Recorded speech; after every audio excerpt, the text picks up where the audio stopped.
Mesdames, Messieurs, bonsoir. Bienvenue à cette grande édition d'information sur la télévision Labari. Débutons ce journal par cette pensée à l'endroit des acteurs de la société civile qui sont à leur 102e jour de détention. Il s'agit de Ali Idrissa de Rotab qui est incarcéré à Filengue, Nuhu Mahamadou Arzika du mouvement du MPCR détenu à Tilaberi, Moussa Tchangari de l'association alternative Espace Citoyen à la prison de Walam, Maître Lurwana Abdraman du MPCR à Daikaina. Deux autres acteurs de la société civile qui sont aussi à leur 81e jour de prison. Il s'agit de Michael Zodi du mouvement Tournons la page et Diori Ibrahim d'Alternative Espace Citoyen, arrêté dans le même cadre le 15 avril dernier. Le premier est gardé à la prison civile de Saï et le second à celle de Kolo. À Zender, également, deux acteurs de la société civile, Yahya Badamassi de Alternative Espace Citoyen et Sadat Ilia Damalan du MPCR continuent à garder prison pour leur détermination dans le combat contre la loi de finances 2018. Depuis les arrestations de tous ces acteurs de la société civile et les autres, au Niger et à l'international, des voix s'élèvent pour exiger leur libération. Lancement ce matin des travaux de rénovation et de modernisation de l'aéroport international Diori Hamani de Niamey. C'est le président de la République, Issoufou Mahamadou, qui a procédé au coup d'envoi des travaux dont la finition est prévue dans un an. Le compte-rendu de Ismaël Moumouni et Cheibou Guisso.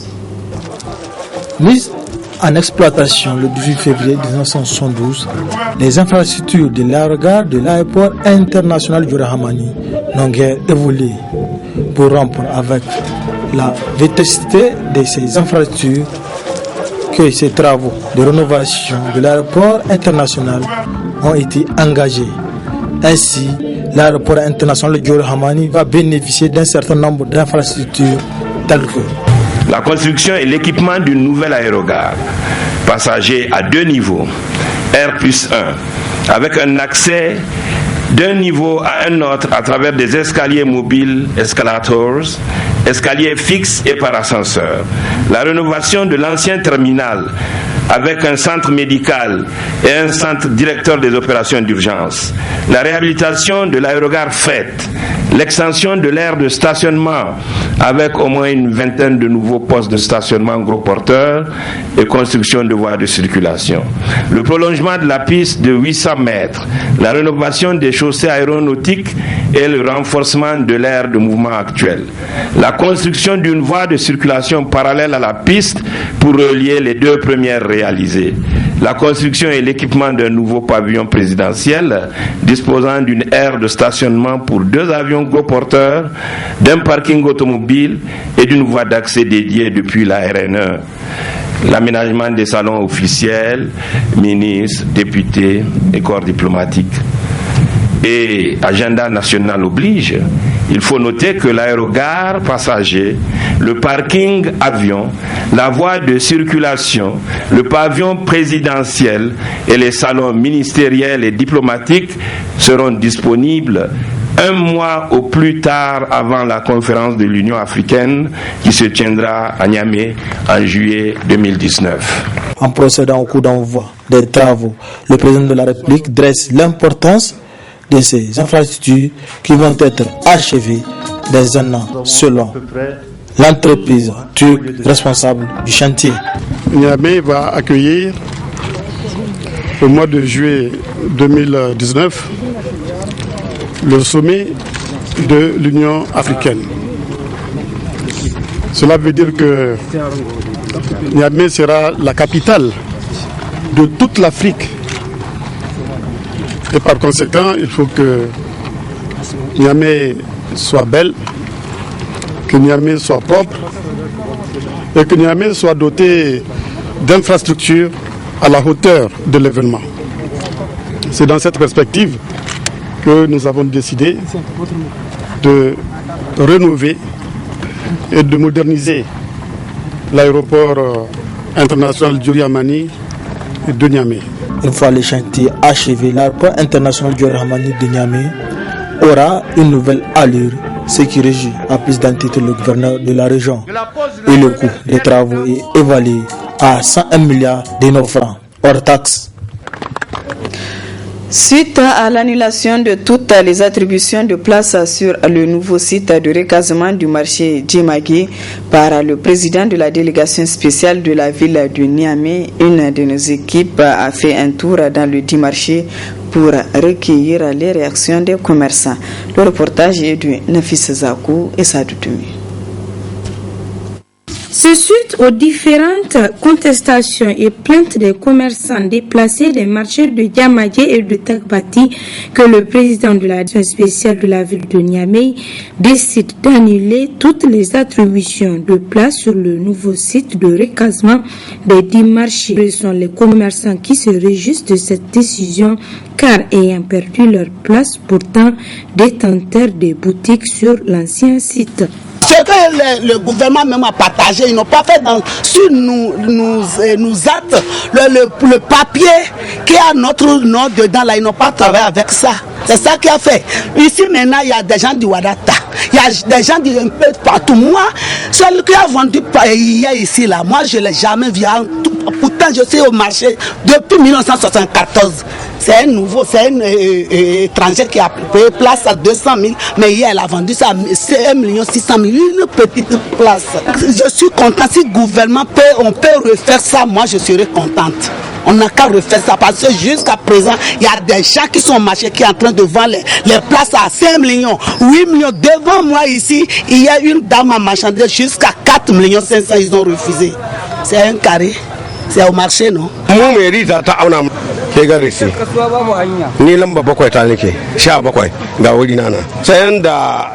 C'est la mairie qui nous a attribué ces places. Voici ma place. Nous sommes contents de cette décision d'annulation par les autorités. Que Dieu les bénisse. Les commerçants lancent un appel aux autorités afin que ces genres de problèmes ne se reproduisent plus. Ce que je veux, le gouvernement n'a qu'à faire son travail. On n'a qu'à refaire tout. Les gens qui sont en train de construire des étages, est-ce qu'ils sont dans le petit marché? Ils ne sont pas dans le petit marché. On n'a pas vu qu'ils sont en train de construire des étages au marché. Est-ce que c'est normal?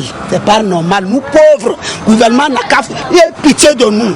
Parce que 1974, là que je suis au Niger, mais je suis dans le petit marché en ce moment, le marché ferme à midi. Et jusqu'à aujourd'hui, nous on est devenus derrière les richards qui sont devant aujourd'hui. Si le gouvernement peut faire ce travail-là, ça serait bon.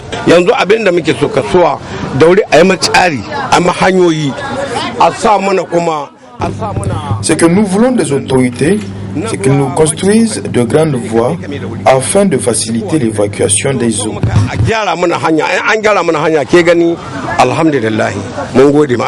À noter que face à cette situation de la gestion du processus de recasement des anciens occupants du marché Djamagé, une des membres du comité d'attribution des places et déléguée spéciale est suspendue de ses fonctions par le ministère de l'Intérieur. Le centre Oscar a organisé hier après-midi à l'université Abdou Moumouni de Niamey une conférence publique sur le thème Information et services agroclimatiques contre les extrêmes pluviométriques. Une conférence qui a vu la participation de nombreux invités. Le compte-rendu de Ismaël Moumouni et Sadou Demi. Informer davantage la population de Niger qui menace la survie des êtres vivants afin d'élaborer des mécanismes pour résoudre le problème du réchauffement climatique. C'est dans cette optique que le Centre ouest-africain du service scientifique sur le changement climatique et l'utilisation adaptée de terres, WASCAL, a initié cette conférence publique. Il y a des résultats de la recherche qui sont disponibles pour l'opérationnel. On ne doit pas chercher ailleurs.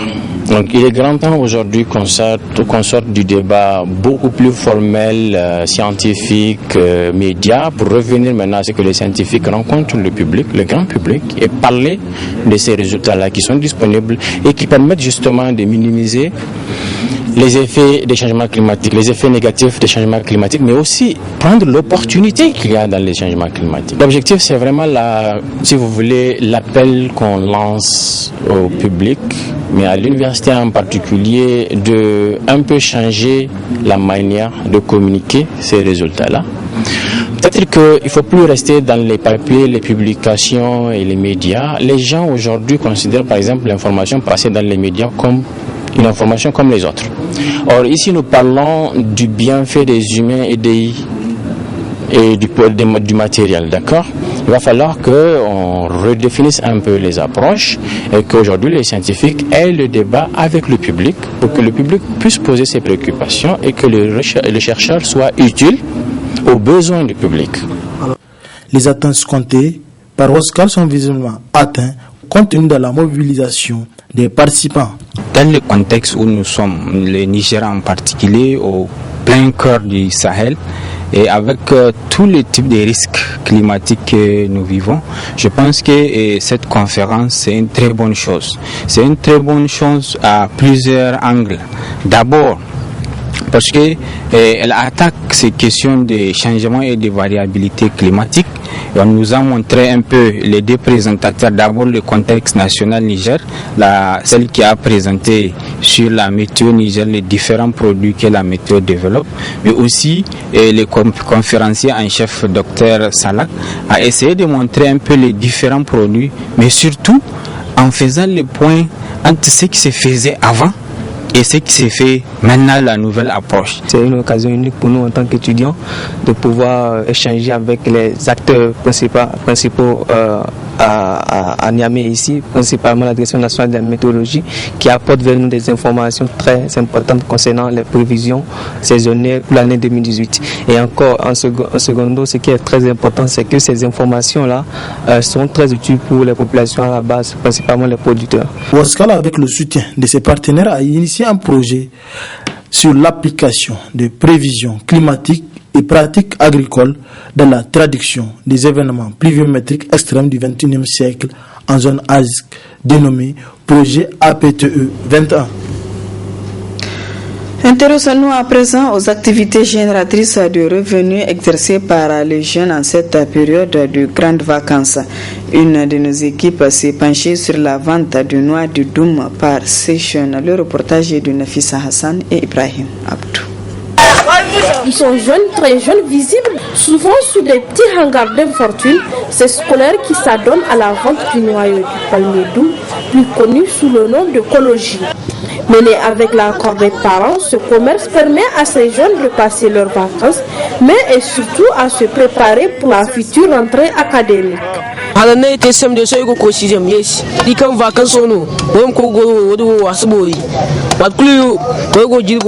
Je passe en classe de 6e, mais pendant les vacances, je vends la noix Doum avec l'aide de ma maman qui me prête un peu d'argent. Et avec les bénéfices, je m'achète de nouveaux habits pour la prochaine fête.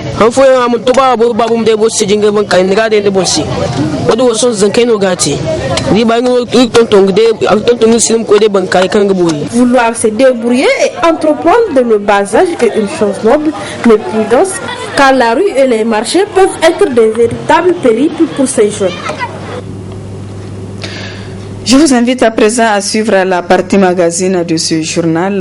Elle porte sur le bilan de l'équipe sortante du président du COSNI, El Haj Ide Isaka, et ses collaborateurs ont eu un bilan marqué par des succès tant sportifs que managériels. À l'occasion du renouvellement du conseil exécutif ce samedi 7 juillet à Niamey, le président Ide Isaka est candidat pour un second mandat. Retour sur le bilan quadriennal de l'équipe de Ide Isaka. Très bonne réception.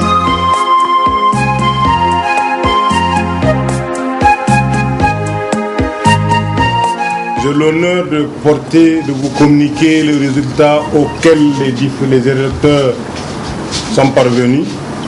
Au poste de la présidence du COSNI, du comité exécutif national, est élu M. Ide Isaka avec 12 voix. Aux âmes bien-nées, la valeur n'attend point le nombre des années, a-t-on coutume de dire. La date du 27 juillet 2014 restera à jamais gravée en lettres d'or dans les annales du mouvement olympique nigérien. Cette date consacre indiscutablement et inexorablement une nouvelle ère tant souhaitée et voulue, celle de la renaissance du Comité olympique et sportif national du Niger. Une nouvelle page s'ouvre alors.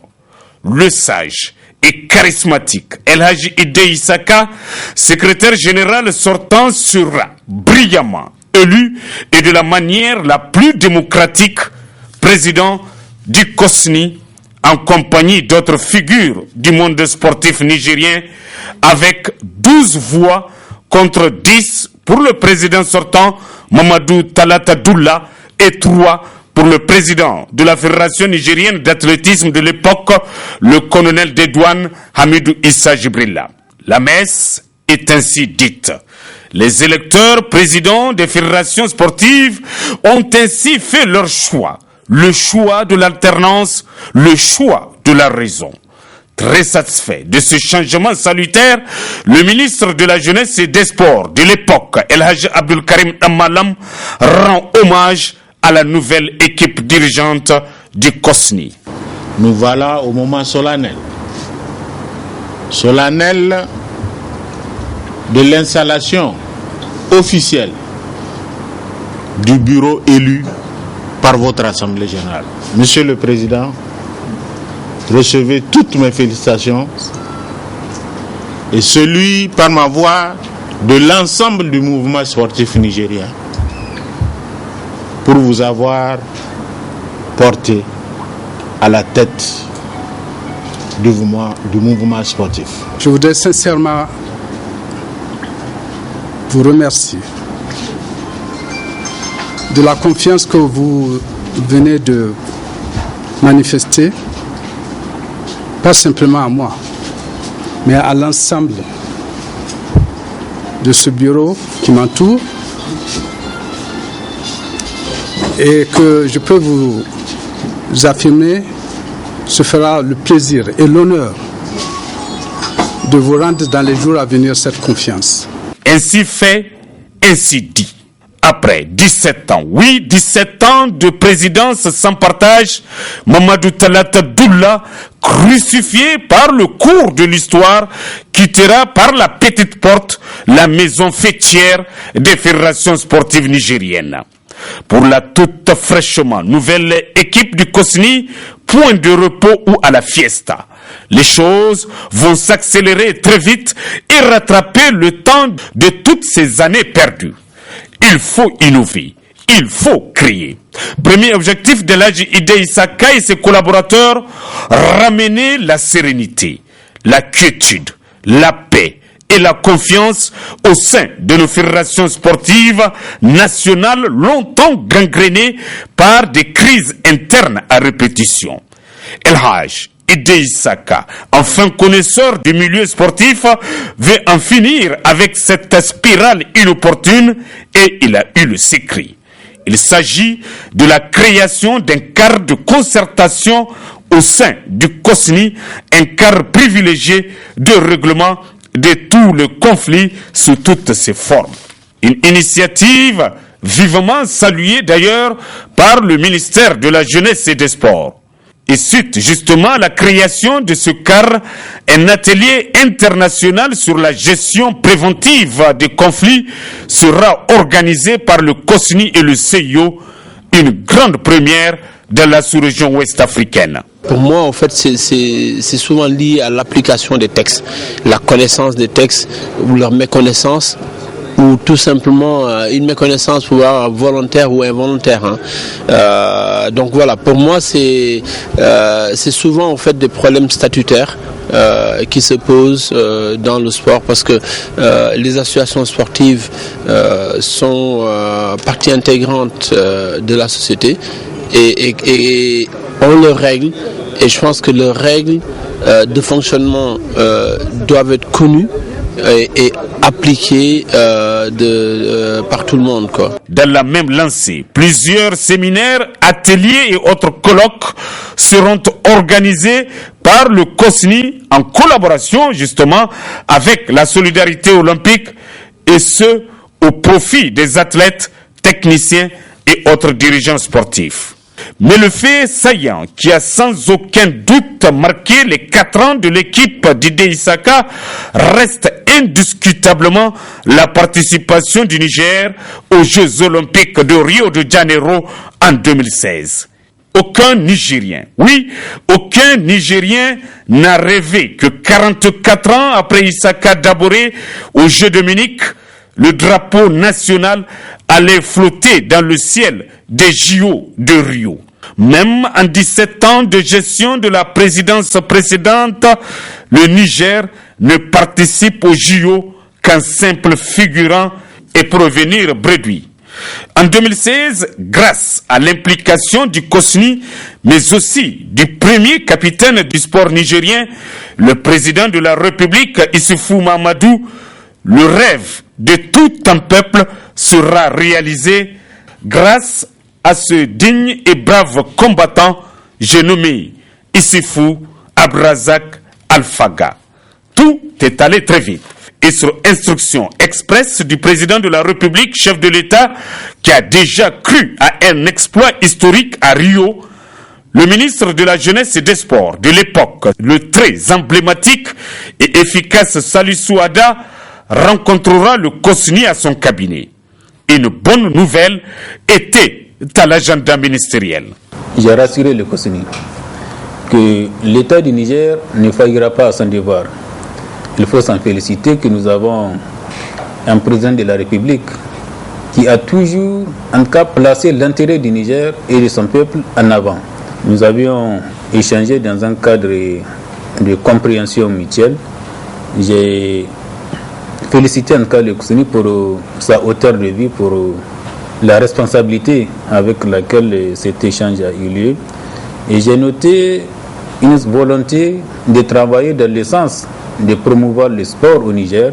Le président de la République, chef de l'État, Issoufou Mahamadou, animé par une sérénité sans faille, cherche alors le ministre Salissou Ada à se rendre au Taekwondo Compétence Center à Friedrichshafen en Allemagne, le centre d'Alfaga, en compagnie justement du président du COSNI, El Hadji Ide Isaka, pour s'inquérir des conditions dans lesquelles se prépare la star Alfaga pour Rio de Janeiro. Une grande première dans l'histoire du sport nigérien. Et les nouvelles sont alors bonnes. Une synergie d'action sera alors créée entre le COSNI et le ministère de la Jeunesse et des Sports. Et pour mieux impliquer les Nigériens, le comité olympique et sportif du Niger organisera le 25 mai 2016 une soirée dénommée la Nuit olympique à l'hôtel Gawey et au palais de congrès de Niamey. Le 20 août 2016, une nouvelle page de l'histoire du Niger s'ouvre alors. Un exploit historique est créé. Le taekwondoïste Issoufou Abrazak Alfaga remporte alors une médaille d'argent dans la catégorie reine de plus de 78 kilos. Un rêve devenu réalité. Les Nigériens sont alors en fête, car le drapeau national a flotté à Rio de Janeiro, au Brésil. Cette médaille d'Alfaga est la toute première du COSNI depuis sa création, et ce, sous l'ère Ide Isaka. Sans commentaire. Abrazak Alfaga, médaillé aux Jeux Olympiques.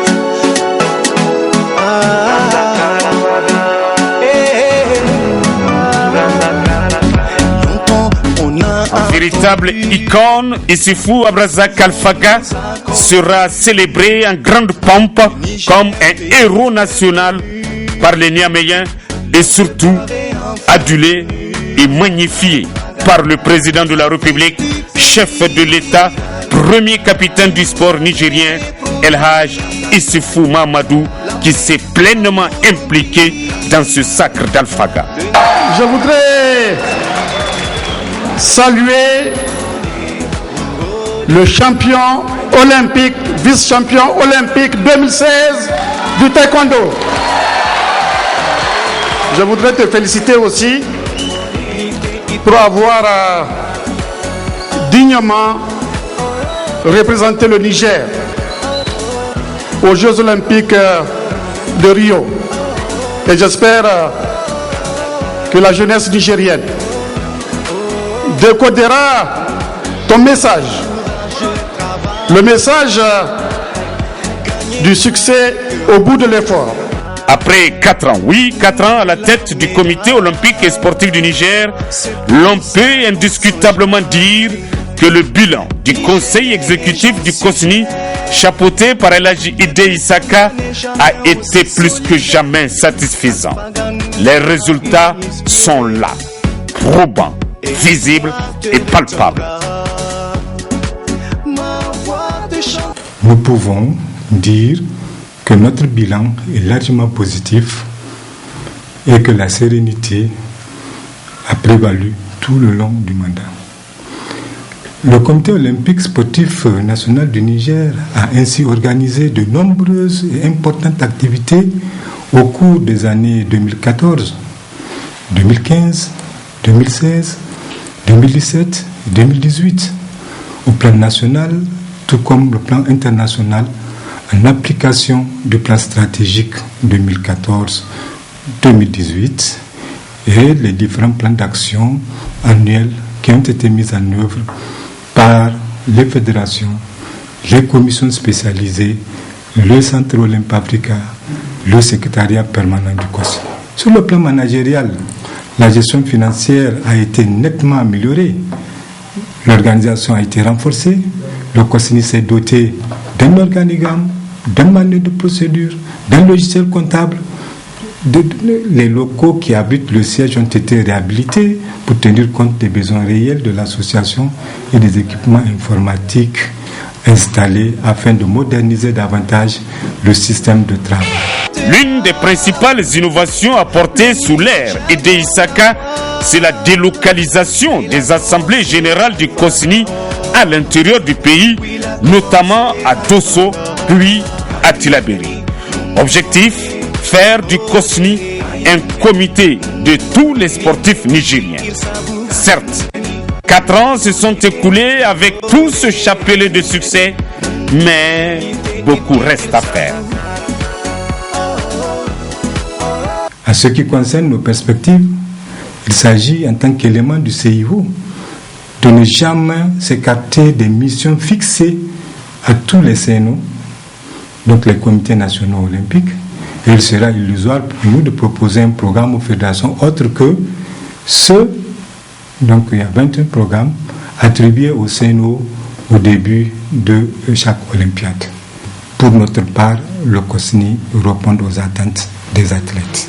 Je mettrai l'accent surtout sur le respect de la charte olympique, parce que nous, on ne peut pas s'écarter de la charte olympique, le respect de la charte olympique, le respect de l'agenda 2020 et assurer une plus grande qualification donc, de nos athlètes aux différents tournois de qualification, notamment en ce qui concerne les Jeux de Tokyo 2020, où nous escomptons en tout cas, au regard du potentiel que nous avons dans cette mandature-là, nous espérons avoir beaucoup de médailles et être accueillis comme ce fut le cas à Rio, effectivement, avec beaucoup d'athlètes qui viendront avec des médailles de toutes sortes de couleurs possibles.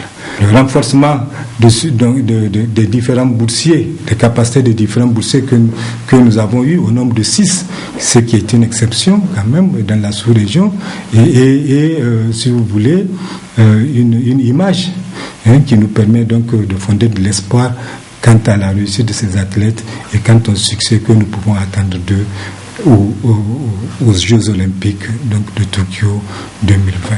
Un grand événement que nous comptons organiser dans la région de Difa dans le cadre de Sport et Paix pour montrer combien le sport peut également contribuer à la recherche de la paix. Dans ce cadre déjà, pendant le dernier semestre du mois, la Fédération nigérienne de taekwondo, l'athlète Alphaga donc le taekwondo humanitaire, qui est une organisation internationale, le comité olympique vont organiser pendant 6 mois des séances d'encadrement des jeunes de la région de Difa en matière de taekwondo, dans le cadre donc de la préparation de ce grand événement de fin d'année 2018.